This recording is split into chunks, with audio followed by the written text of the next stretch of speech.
Um, Hello. I just wanted to make this video mostly to say thank you. Once again, my little daughter has been in the hospital, and once again, everyone has been so kind and caring and giving. And I wanted to say thank you. And especially because you have been all sending me stories and pictures and children's stories, and it's been lovely. And I never realise how much I must give away of myself, because I was so wonderfully surprised that people, Bluey and others, said, "Well, Chucks likes children's stories, and so that is what we shall do." I think I must just be fairly simple. And so I thought I would repay the kindness with one of my own favourite children's stories, and that is The Happy Prince by Oscar Wilde. And I apologise for my voice, but I hope you like it. I love this story, and I wanted to share it because I'm always surprised when people haven't heard it, because I think it's wonderful. So here we go. High above the city, on a tall column, stood the statue of the Happy Prince. He was gilded all over with thin leaves of fine gold. For his eyes he had 2 bright sapphires, and a large red ruby glowed from his sword hilt. He was very much admired indeed. "He is as beautiful as a weathercock," remarked one of the town councillors, who wished to gain a reputation for having artistic tastes. "Only not quite so useful," he added, fearing lest people should think him unpractical, which he certainly was not. "Why can't you be like the Happy Prince?" said a sensible mother to her little boy who was crying for the moon. "The Happy Prince never dreams of crying for anything." "I'm glad there is someone in the world who is quite happy," muttered a disappointed man as he gazed at the wonderful statue. "He looks just like an angel," said the charity children, as they came out of the cathedral in their bright scarlet cloaks and their clean white pinafores. "How do you know?" said the mathematical master. "You have never seen one." "Ah, but we have in our dreams," answered the children. And the mathematical master frowned and looked very severe, for he did not approve of children dreaming. One night there flew over the city a little swallow. His friends had gone away to Egypt 6 weeks before, but he had stayed behind, for he was in love with the most beautiful reed. He had met her early in the spring as he was flying down the river after a big yellow moth, and had been so attracted by her slender waist that he had stopped to talk to her. "Shall I love you?" said the swallow, who liked to come to the point at once, and the reed made him a low bow. So he flew round and round her, touching the water with his wings and making silver ripples. This was his courtship, and it lasted all through the summer. "It is a ridiculous attachment," twittered the other swallows. "She has no money and far too many relations." And indeed the river was quite full of reeds. Then when the autumn came, they all flew away. After they had gone, he felt lonely, and began to tire of his lady love. "She has no conversation," he said, "and I am afraid that she is a coquette, for she is always flirting with the wind. And certainly whenever the wind blew, the reed made the most graceful curtsies. I admit that she is domestic," he continued, "but I love travelling, and my wife consequently should love travelling also. "Will you come away with me?" he said finally to her, but the reed shook her head. She was so attached to her home. "You have been trifling with me," he cried. "I am off to the pyramids. Goodbye." And he flew away. All day long he flew, and at night time he arrived at the city. "Where shall I put up?" he said. "I hope the town has made preparations." Then he saw the statue on the tall column. "I will put up here," he cried. "It is a fine position with plenty of fresh air." So he alighted just between the feet of the Happy Prince. "I have a golden bedroom," he said softly to himself as he looked around, and he prepared to go to sleep. But just as he was putting his head under his wing, a large drop of water fell on him. "What a curious thing," he cried. "There is not a single cloud in the sky. The stars are quite clear and bright, and yet it is raining. The climate in the north of Europe is really dreadful." The reed used to like the rain, but that was merely her selfishness. Then another drop fell. "What is the use of a statue if it cannot keep the rain off?" he said. "I must look for a good chimney pot instead," and he determined to fly away. But before he had opened his wings, a third drop fell, and he looked up and saw. Ah, what did he see? The eyes of the Happy Prince were filled with tears, and tears were running down his golden cheeks. His face was so beautiful in the moonlight that the little swallow was filled with pity. "Who are you?" he said. "I am the Happy Prince." "Why are you weeping then?" asked the swallow. "You have quite drenched me." "When I was alive and had a human heart," answered the statue, "I did not know what tears were, for I lived in the palace in Saint-Sophie, where sorrow is not allowed to enter. In the daytime I played with my companions in the garden, and in the evening I led the dance in the great hall. Round the garden ran a very lofty wall, but I never cared to ask what lay beyond it. Everything about me was so beautiful. My courtiers called me the Happy Prince, and happy indeed I was, if pleasure is happiness.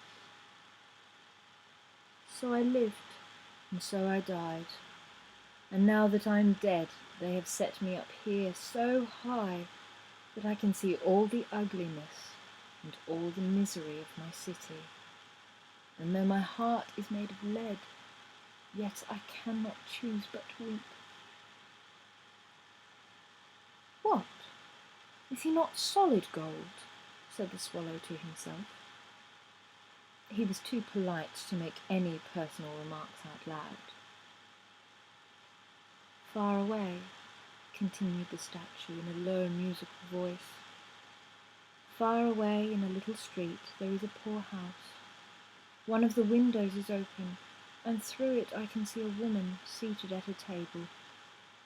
Her face is thin and worn, and she has coarse red hands, all pricked by the needle, for she is a seamstress. She is embroidering passion flowers on a satin gown for the loveliest of the Queen's maids of honour to wear at the next court ball. In a bed in the corner of the room her little boy is lying ill. He has a fever and is asking for oranges.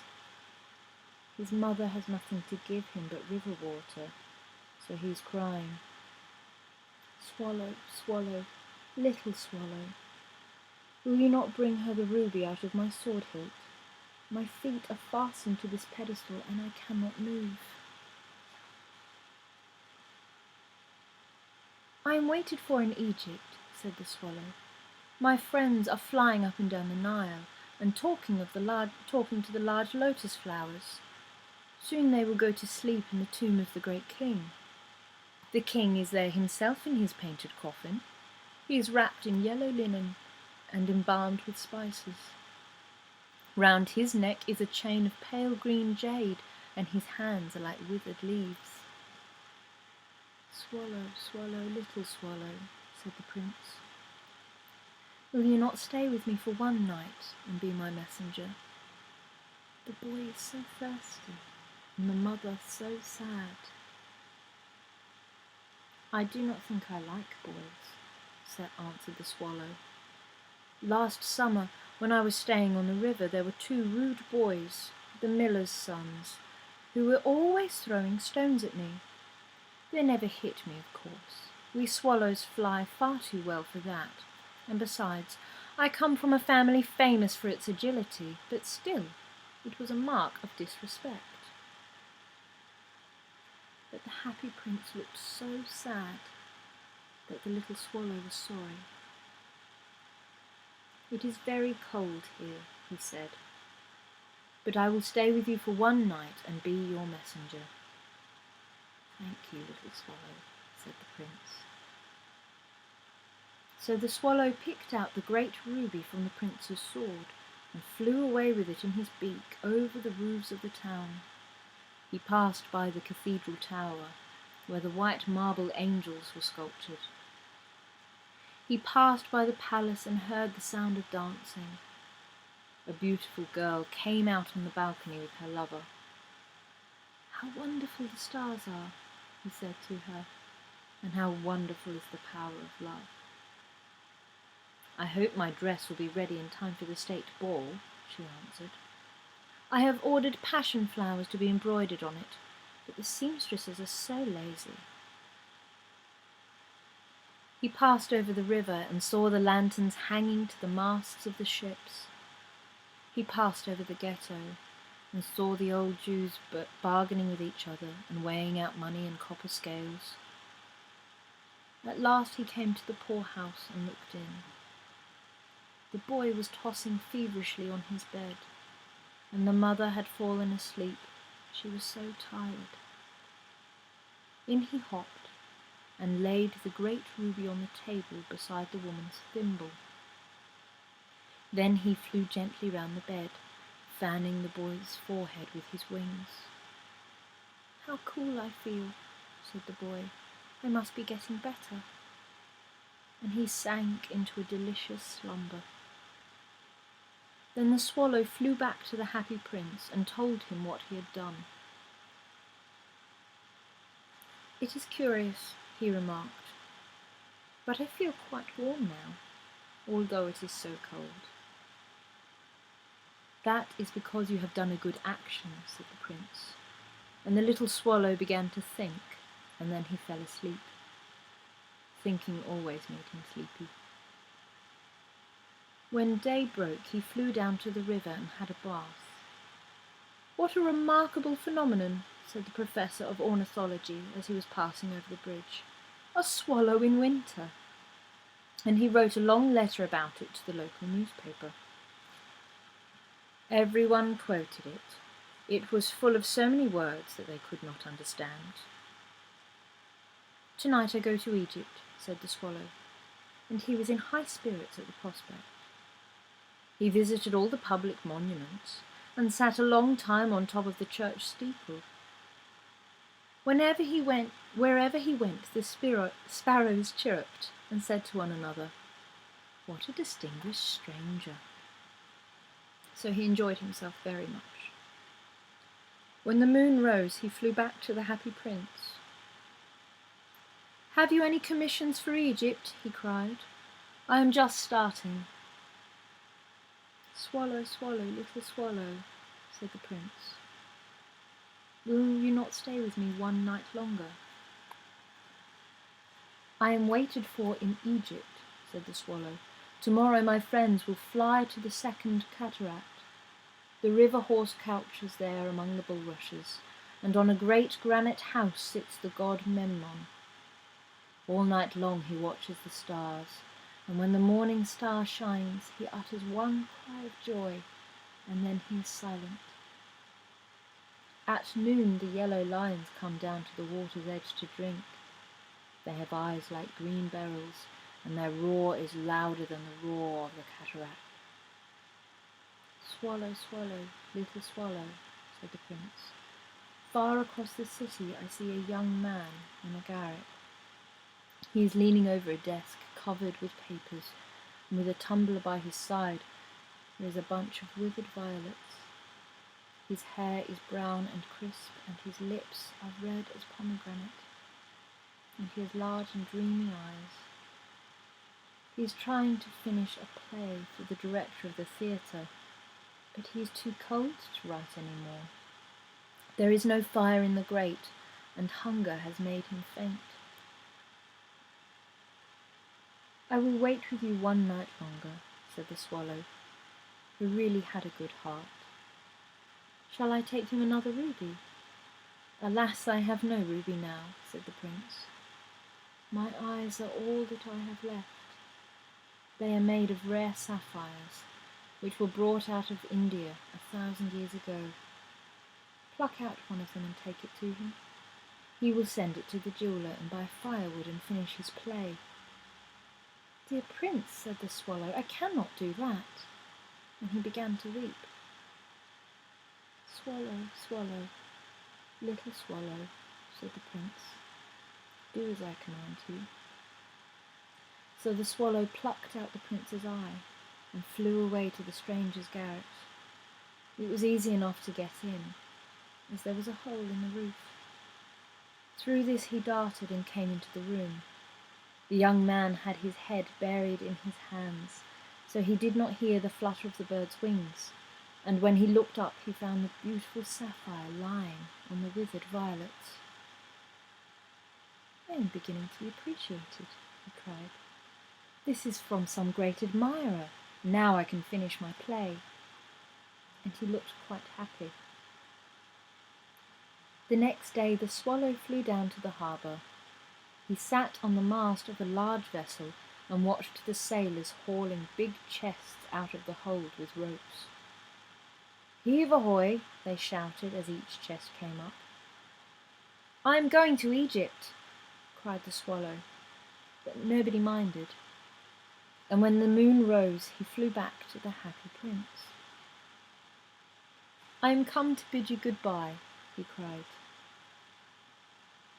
Swallow, swallow, little swallow, said the prince, will you not stay with me one night longer? It is winter, answered the swallow, and the chill snow will soon be here. In Egypt the sun is warm on the green palm trees, and the crocodiles lie in the mud and look lazily about them. My companions are building a nest in the temple of Baalbek, and the pink and white doves are watching them, cooing at each other. Dear prince, I must leave you, but I will never forget you. And next spring I will bring you back 2 beautiful jewels in place of those you have given away. The ruby shall be redder than any red rose, and the sapphire shall be as blue as the great sea. In the square below, said the happy prince, there stands a little match girl. She has let her matches fall in the gutter, and they are all spoiled. Her father will beat her if she does not bring home money, and she is crying. She has no shoes or stockings, and her little head is bare. Pluck out my other eye and give it to her, and then her father will not beat her. I will stay with you one night longer, said the swallow, but I cannot pluck out your eye. You would be quite blind then. Swallow, swallow, little swallow, said the prince, do as I command you. And so he plucked out the prince's other eye and darted down with it. He swooped past the match girl and slipped the jewel into the palm of her hand. What a lovely bit of glass, cried the little girl, and she ran home laughing. Then the swallow came back to the prince. You are blind now, he said, and so I will stay with you always. No, little swallow, said the poor prince, you must go away to Egypt. I will stay with you always, said the swallow, and he slept at the prince's feet. All the next day he sat on the prince's shoulder and told him stories of what he had seen in strange lands.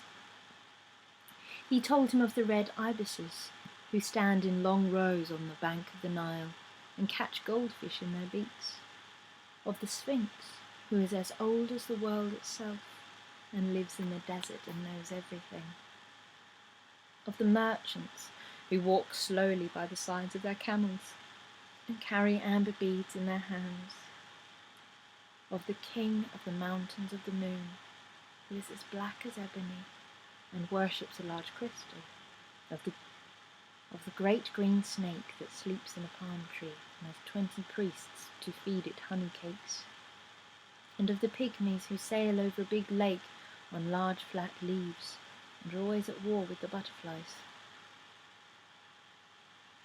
Dear little swallow, said the prince, you tell me of marvellous things, but more marvellous than anything is the suffering of men and women. There is no mystery so great as misery. Fly over my city, little swallow, and tell me what you see there. So the swallow flew over the great city and saw the rich making merry in their beautiful houses, while the beggars were sitting at the gates. He flew into dark lanes and saw the white faces of starving children looking out listlessly at the black streets. Under the archways of the bridge, 2 little boys were lying in one another's arms and trying to keep themselves warm. How hungry we are, they said. You must not lie here, shouted the watchman, and they wandered out into the rain. Then he flew back and told the prince what he had seen. I am covered with fine gold, said the prince. You must take it off leaf by leaf and give it to my poor. The living always think that gold can make them happy. Leaf after leaf of the fine gold the swallow picked off, till the happy prince looked quite dull and grey. Leaf after leaf of the fine gold he brought to the poor, and the children's faces grew rosier, and they laughed and played games in the street. We have bread now, they cried. Then the snow came, and after the snow came the frost. The streets looked as if they were made of silver. They were so bright and glistening. Long icicles like crystal daggers hung down from the eaves of the houses. Everybody went about in furs, and the little boys wore scarlet caps and skated on the ice. The poor little swallow grew colder and colder, but he would not leave the prince. He loved him too well. He picked up crumbs outside the baker's door where the baker was not looking, and tried to keep himself warm by flapping his wings. But at last he knew that he was going to die. He had just enough strength to fly up to the prince's shoulder once more. Goodbye, dear prince, he murmured. Will you let me kiss your hand? I am glad that you are going to Egypt at last, little swallow, said the prince.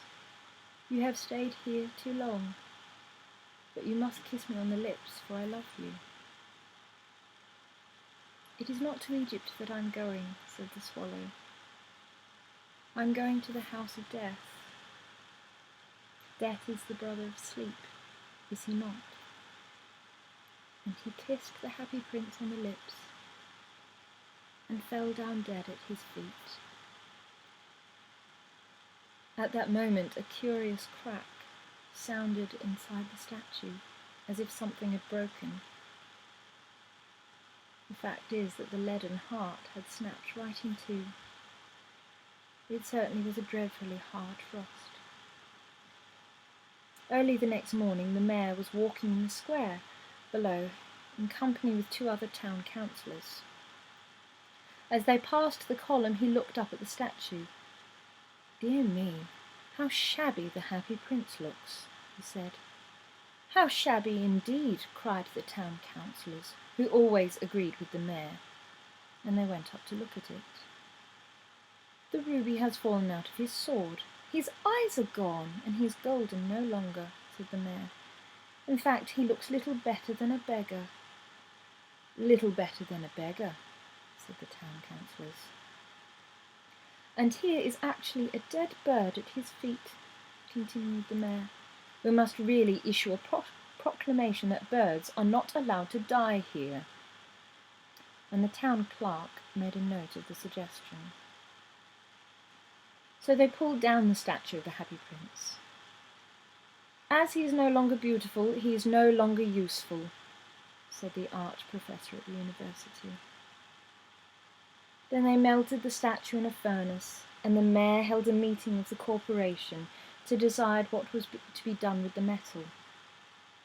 "We must have another statue, of course," he said, "and it shall be a statue of myself." "Of myself," said each of the town councillors, and they quarrelled. When I last heard of them, they were quarrelling still. "What a strange thing," said the overseer of the workmen at the foundry. "This broken lead heart will not melt in the furnace. We must throw it away." So they threw it on a dust heap, where the dead swallow was also lying.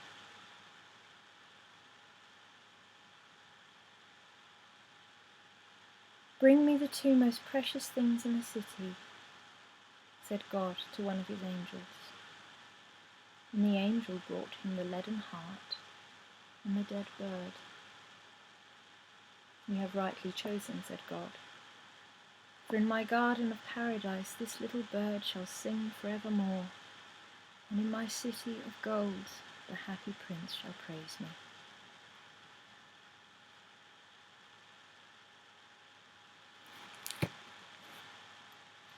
And that is The Happy Prince by Oscar Wilde, which was one of my favourite stories growing up, which I read very regularly.